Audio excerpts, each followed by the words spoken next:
Okay, well, yeah, and so we don't want to dwell too much on the past. I think it's helpful to kind of take a look back and see what happened here this year. But what we really want to focus in on now is our predictions for the new year. And like I said before, we wrote a blog about this early last month. And so if you go to our website and just search on the search tool bar for predictions or 2015 predictions, you'll find the blog. But we're going to kind of go into a little bit more detail here today on each of these. And these are in no particular order, by the way.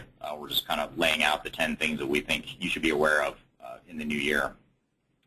So the first point, or the first prediction we have for the new year, is that I think there's going to be a continuing blurred line between SaaS and on-premise software. I think up until now, you've seen a lot of industry analysts and journalists and even the software vendors to a large degree kind of separate SaaS from on-premise, or they separate cloud from SaaS from on-premise. And it's almost too complicated to think of ERP that way. And I think all the vendors, I don't want to say all the vendors are on equal footing in this area, but for the most part, all the vendors have invested heavily in cloud and SaaS and providing clients with multiple deployment options.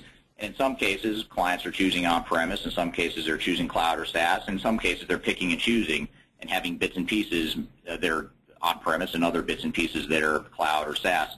So I think the bottom line here is that you as the purchaser, or you as an organization that's out there looking for new ERP systems, you have a lot of options out there, and you don't have to just go with the SaaS option or just an on-premise solution. You have multiple ways to deploy that software.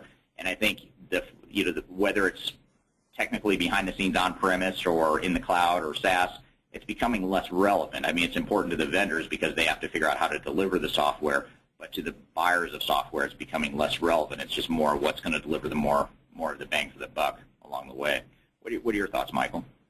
Yeah, absolutely. This is the big one.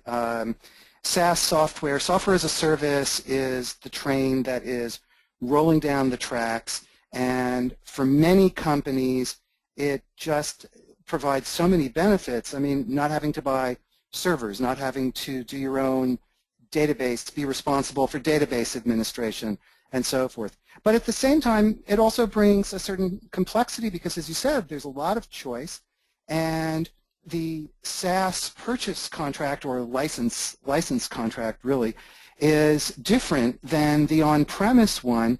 So the market right now is in transition, but I think for many companies, a SaaS solution is going to prove beneficial. And that's going to become increasingly so. But at the same time, the on-premise world does exist, and thus we have hybrid solutions, hybrid cloud, and so forth. Yeah. Yeah, and I think the on-prem solutions will be there, at least for the short to intermediate term. Do you think that's a fair statement or a fair assumption? Yeah, on-premise, there are a lot of companies who just still feel more comfortable with on-premise. At the same time, there are some companies that have very specific business needs that demand on-premise. Maybe their size or transaction volume, depending on what it is. But for most companies, SaaS and on-premise today are both highly viable options.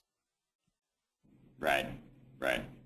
Yeah, and that could change. I think we're in agreement that could change as the years go by. But at least for the time being, the companies have two or three sets of viable options here in how they deploy ERP software.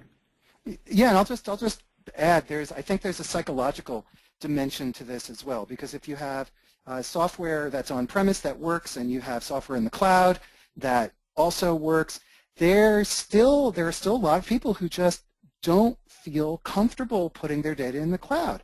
I personally think it's probably safer if you're going with a major software vendor. It may be safer in the cloud under their stewardship than under your own, in your own data center.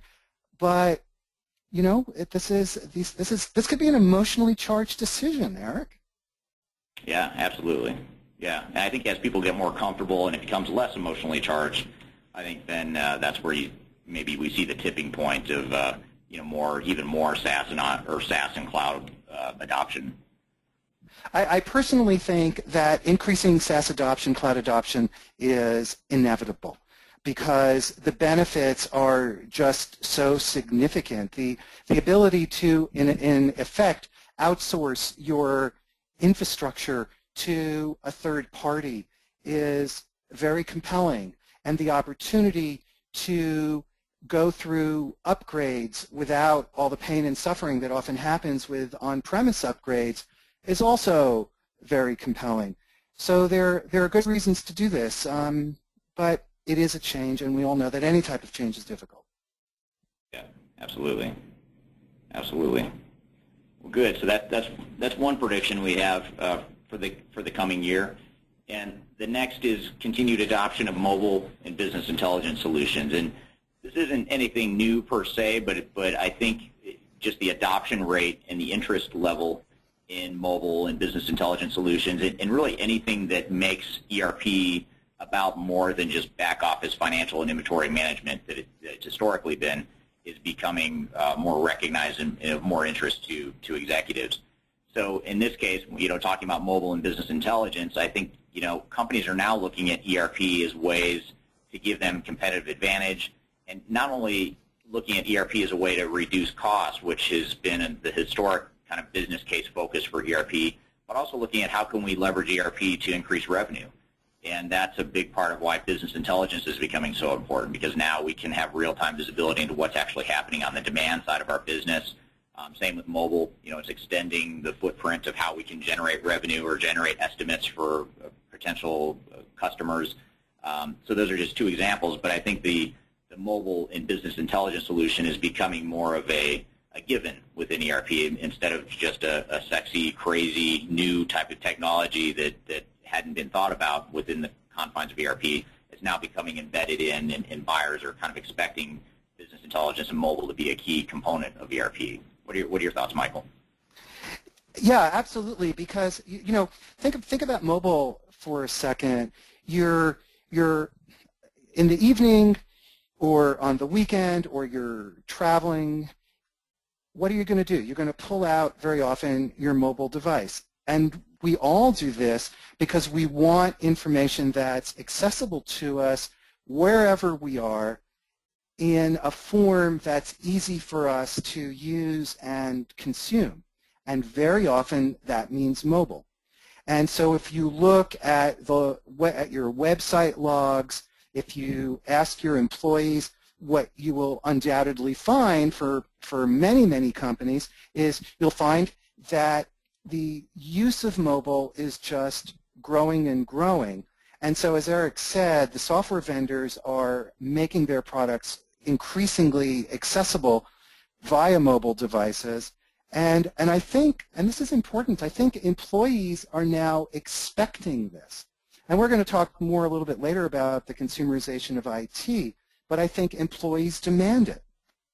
Now, as far as analytics goes, data is the lifeblood of any company. And the ERP vendors, like you mentioned, Eric, the ERP vendors are increasingly building an analysis capability into the core of their products, because as with mobile, employees want to get data, have that analysis done, be able to do that analysis in the simplest, easiest way possible. Now, the interesting thing with the growth of data and analytics is it becomes much easier to instrument and measure everything, right? So you can gather data across the company from manufacturing, from accounting, from marketing, and you can come up with 1,000 different metrics. But as a practical matter, are you really going to run your business with this complexity of so many different types of metrics? Chances are it's going to be best if you can really think through what are the metrics that are most effective for your business. And for each function, of course, that's going to be different. But to the extent that you can eliminate metrics and focus on collecting the data and the analysis that is most useful to the managers in each part of the company, that is going to serve you very well. Right. Yeah. And I think it can be overwhelming, too, to companies. Now that you have access and visibility to this data and you've got mobile access to it, the next question becomes, well, what do you do with it? I mean, how do you make decisions, or how do you make meaning from all that data? And I think that'll be kind of the next business challenge that comes out of these new technologies. Yeah, I think, and that is not well, you said it. It's a challenge that comes out of the technologies, but it's not the technology itself. So when you buy a modern ERP system that has analytics built in, and you can create dashboards and so forth, that's a technology capability that you now possess. But the harder part is being clear. So, for example, the accounting manager, being clear what he or she actually needs. What's the data that he or she needs to run that part of the business on a daily basis, weekly, monthly, yearly, what have you. And then focus there. So set the system up so that you can get that data quickly and easily and efficiently, and you don't have to involve IT every time you want to run a report or modify it slightly. Focus on what you actually need, and don't get caught up in the trap of creating dashboards that look pretty but don't actually serve any real purpose, or that, even worse, just distract you. Yeah. Yeah, which can be very easy to do. There's definitely the tools out there to get you distracted and losing focus on what's important to your business. Yeah, when you have the capability to, when you have the level of, when you have the data and you have software that is flexible enough to do this, the real risk becomes that you're going to lose sight of what are the things that you absolutely have to accomplish. So what does the marketing manager actually need? What are the right metrics? And so during the implementation, this is an important planning issue to think through. How are you using the system? What type of data are you collecting? And what type of data do you actually need? So you're not wasting time, money, energy, introducing complexity. You're keeping things as simple as you can that's still consistent with what you require to run the business.